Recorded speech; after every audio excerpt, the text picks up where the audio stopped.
Hey, welcome to the second episode of Real Life Talks, जहाँ पर हम कुछ डीप डिस्कशन वाली बातें करेंगे और I'll present opinion of other people too. Let's get started.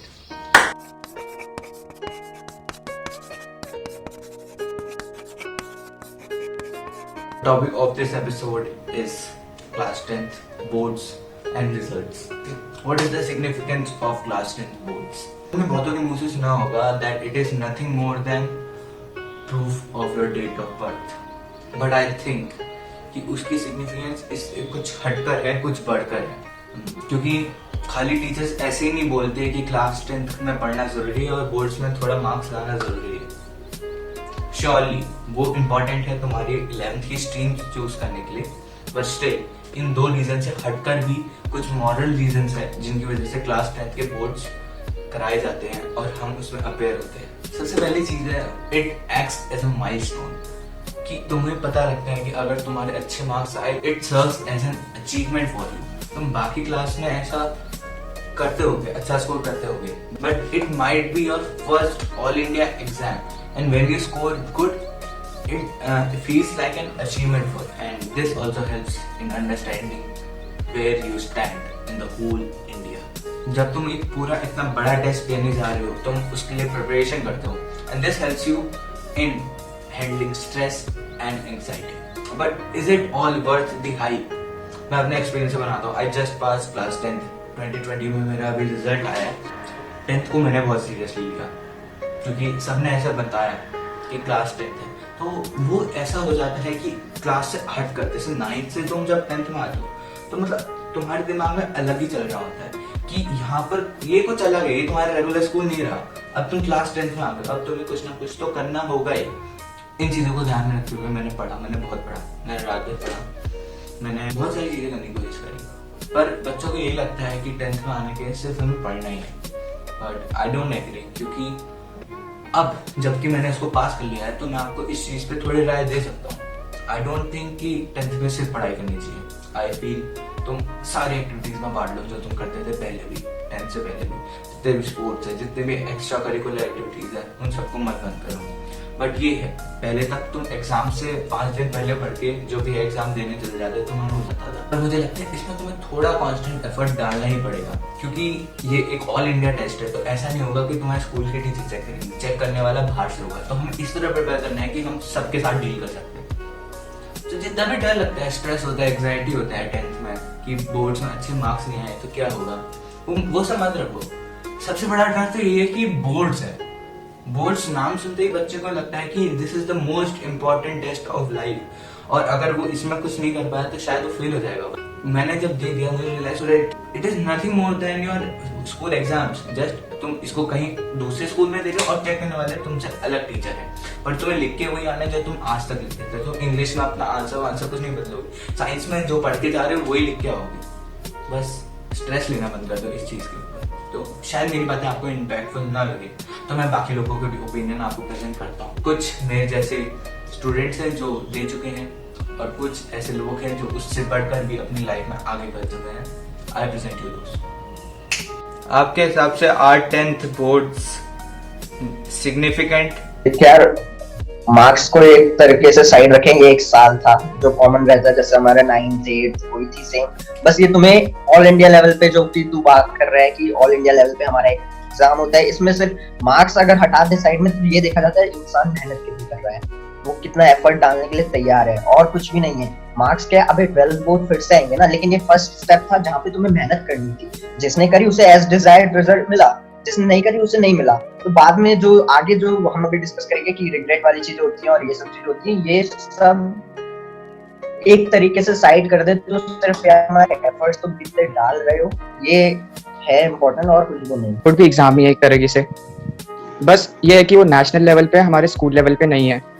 तो हमें मतलब 10th बोर्ड को उतना क्या कहते हैं उतना इम्पोर्टेंस नहीं देना है. बस हमें क्या करना है उसमें अपना हार्डवर्क देना है, यानी कि उसको एक ऐसा एग्जाम मानना है जो हमारे रेगुलर स्कूल एग्जाम से थोड़ा अलग है, और हमें मतलब अपने आप को शो करना है उसमें. तो मतलब अगर देखें तो मार्क्स के वाइज तो उतना इम्पोर्टेंट नहीं है, बस वो एक टेस्ट है हमारा एक मतलब उतना इम्पोर्टेंट नहीं है वैसे.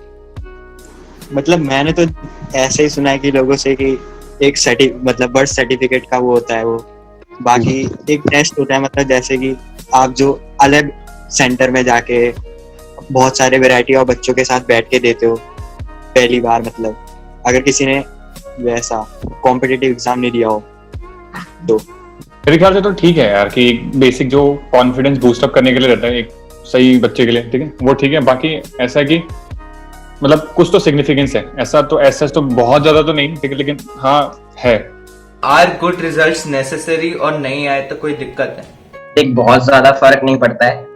हाँ देख नेसेसरी है, अच्छे मार्क्स लाना नेसेसरी है, क्योंकि देखो अगर हम इंडिविजुअलिटी अपनी हटाएं, हमारे हमारे पेरेंट्स कनेक्टेड हैं, हमारे पेरेंट्स से हमारे रिलेटिव्स कनेक्टेड हैं, सब लोग पूछते हैं ये 10वीं का रिजल्ट हमारा, भले ही वो लोग क्या कहेंगे वाला सीन अगर तुम हटा दो तो सब भले ही पूछेंगे। और तुम्हारी रिस्पेक्ट की बात है, तुमने कितने एफर्ट्स डाले पूरे साल, तुम क्या मस्ती कर रहे थे, तुमने कहाँ कितनी पढ़ाई करी, वो सब डिपेंड करता है। इसलिए रिजल्ट अच्छा आना चाहिए, और अगर नहीं आ रहा है तो सिर्फ सीख लो उस चीजों से और कुछ भी नहीं, बाकी रिग्रेट करके कोई फायदा नहीं है। और नेक्स्ट जो भी अभी तो ये तो फर्स्ट स्टेप था ना हमारा, सेकंड स्टेप पे दोबारा से एक कमबैक करो बहुत तगड़ा से। तो गुड रिजल्ट्स तो मैं नहीं कहूँगा, लेकिन आपको खुद पता होना चाहिए कि आपने कितनी मेहनत करी और आप सेटिस्फाई हुए नहीं। ऐसा भी नहीं है कि नहीं आए तो खत्म सब, पर जैसे कि अब जैसे किसी के आ भी नहीं रहे हैं और वो किसी और चीजों में भी इन्वॉल्व नहीं है या उसके पास कोई स्किल नहीं है, तब थोड़ा सा वो होता है कि मतलब कि क्या करा उसने, मतलब।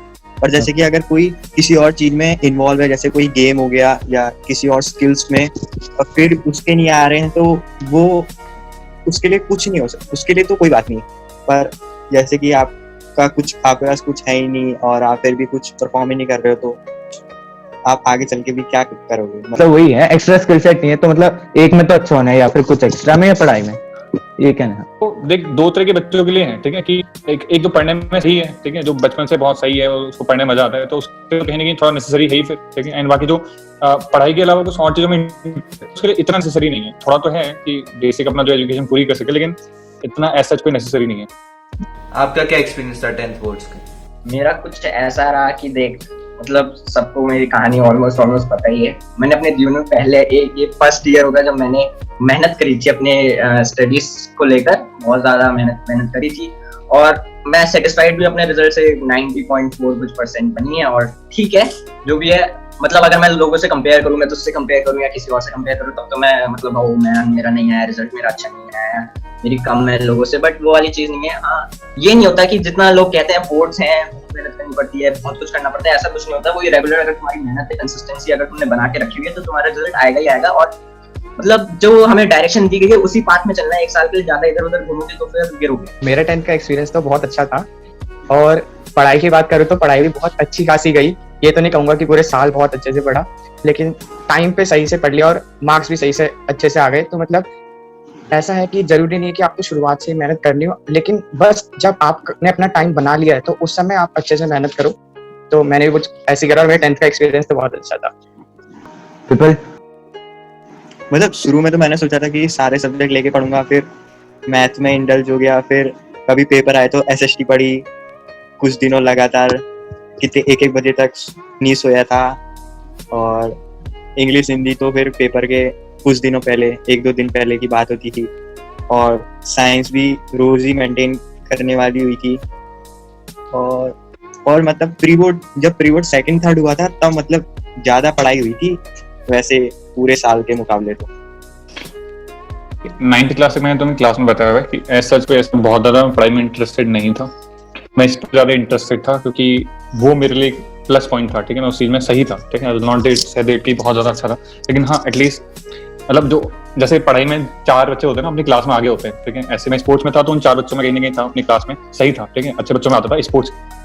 फिर बोर्ड की 10th में अब बोर्ड्स होते हैं, ठीक है, अभी तो कम थोड़ा सा क्रेज हो जाता है, लेकिन उस टाइम तो बहुत ज्यादा ही था कि पढ़ाई करनी है ये वो, ठीक है।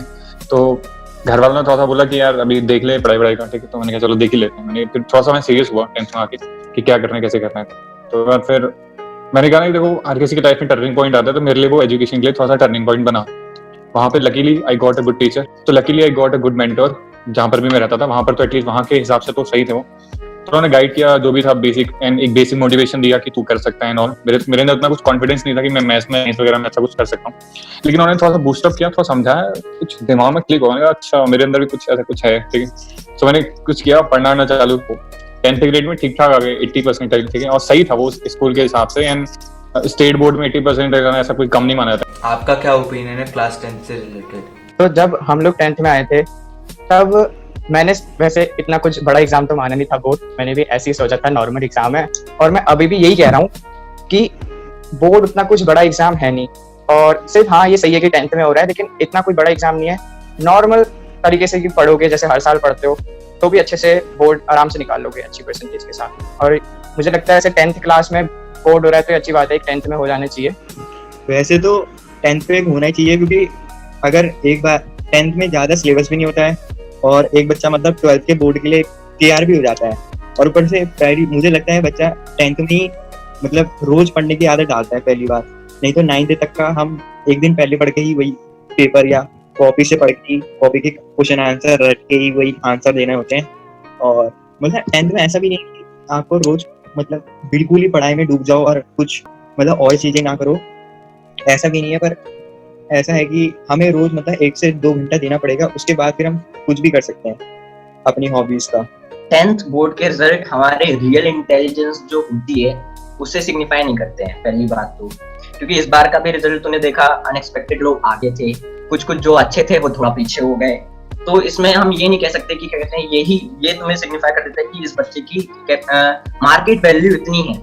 ये सिर्फ ये बता रहा है कि हाँ तुमने जो भी मेहनत करी थी उसका तुम्हें थोड़ा बहुत रिजल्ट मिला है। और चेकिंग वेकिंग जो भी हम ब्लेम करते हैं हर साल का, ये वो सीबीएसई का कुछ ना कुछ हो ही जाता है।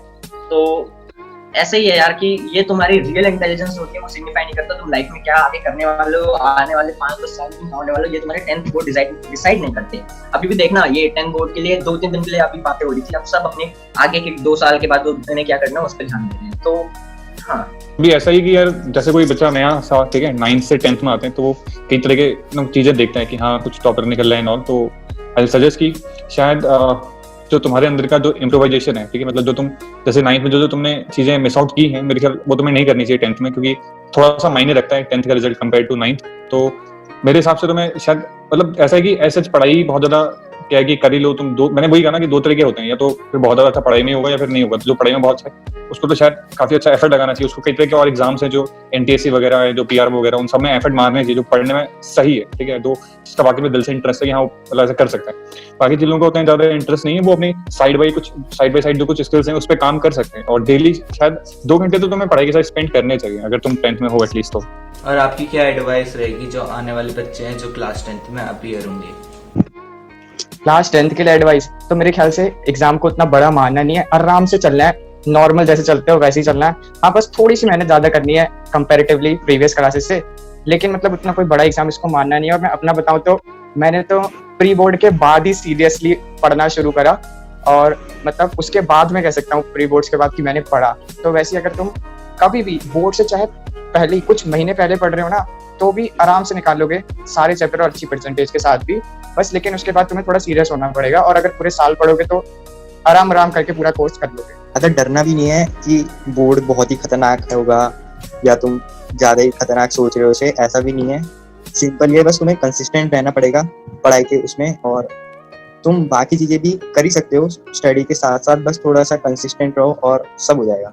तो ऐसा है ज्यादा सीरियसली भी मत लो और ज्यादा हल्के में भी मत लो, ठीक है, दोनों चीजों को एक साथ मतलब बैलेंस करके सीरियसली लेना, हाँ बैलेंस करते हुए चलो उस चीज को कि कैसे तुम्हें हैंडल करना है अपने मजे को भी अपनी पढ़ाई को भी। क्योंकि वही मैंने जो बोला तुमसे तुम्हारे पेरेंट्स कनेक्टेड हैं, तुमसे तुम्हारे रिलेटिव्स कनेक्टेड हैं, सबका इधर उधर से नाम बनता है। तो फिर इसको जरा ध्यान से लो। फर्स्ट स्टेप है, अगर पहला स्टेप तुम्हारा अच्छा रहता है ना तो ये कॉन्फिडेंस बूस्टर कह सकते हो तुम 10th बोर्ड को। तुम्हारा थोड़ा सा कॉन्फिडेंस बूस्ट हो जाएगा कि हाँ मैंने इस साल मेहनत करी थी तो मेरे को ये रिजल्ट मिला, अगर मैं थोड़ी मेहनत और बढ़ाऊंगा तो मेरे को इससे भी अच्छा रिजल्ट मिल सकता है। सिर्फ यही है और कुछ नहीं, और मेहनत करते रहो, काम करते रहो, बस डेली बेसिस पे कंसिस्टेंट रहोगे सब कुछ हो जाएगा, कोई बहुत बड़ी बात नहीं है। क्या कि बेसिक वही कि शायद तुम्हें खुद के अंदर थोड़ा सा कॉन्फिडेंस रखना होता है कि हाँ तुम कुछ अच्छा कर सकते हो। कई बार बच्चे जब आते हैं ना तो वो रिजल्ट देखते हैं तो कई बार थोड़ा सा मेरे को लगता है कि वो फील करते होंगे यार इतने सारे मार्क्स कैसे ले आते हैं 99 पॉइंट समथिंग ला, ठीक है। तो मेरे को लगता है कि शायद उन्हें अपने अंदर थोड़ा सा कॉन्फिडेंस रखना चाहिए कि हाँ ऐसा हो जाए कोई ऐसा बड़ी बात नहीं है। एंड बाकी शायद अपने सीनियर से तुम्हें एडवाइस लेनी चाहिए कि जैसे कि हमारे सामने आदित्य जोशी बैठा हुआ है, ठीक है, तो ऐसे सीनियर से तुम्हें एडवाइस लेनी चाहिए, ठीक है, कि कैसे इन लोगों ने रात रात भर पढ़ाई की है, ठीक है, कैसे लोगों ने अपनी क्लास में जो है कुछ अच्छा स्कोर किया हुआ है, एंड कहाँ पे जैसे आदित्य ही है तो कहाँ पे इसके थोड़ा सा फॉल्ट रह गया, जैसे हिंदी इंग्लिश में थोड़ा सा कुछ रह गया था, तो वो क्यों रह गया था, तो मैं ऐसे बच्चों से सजेशन लेना चाहिए एंड शायद आगे बढ़ना चाहिए। तो ये है। एंड बाकी टीचर तो तुम्हें साल भर गाइडेंस दे ही देता है ना यार, तो टीचर की बातों को तुम ध्यान से सुनो, ठीक है, एंड बाकी करो, मजे करो तुम क्लास में, ठीक है, क्लास में मजे करो, सब कुछ करो, बट हर चीज को लेते हुए चलो, ठीक है, हर चीज को बैलेंस मेंटेन करो। So let's reach the conclusion of this video. It surely prepares you for life. क्योंकि एक समझ लो एक छोटा सा mock test है before the big challenges of life. और it surely helps you in increasing your concentration.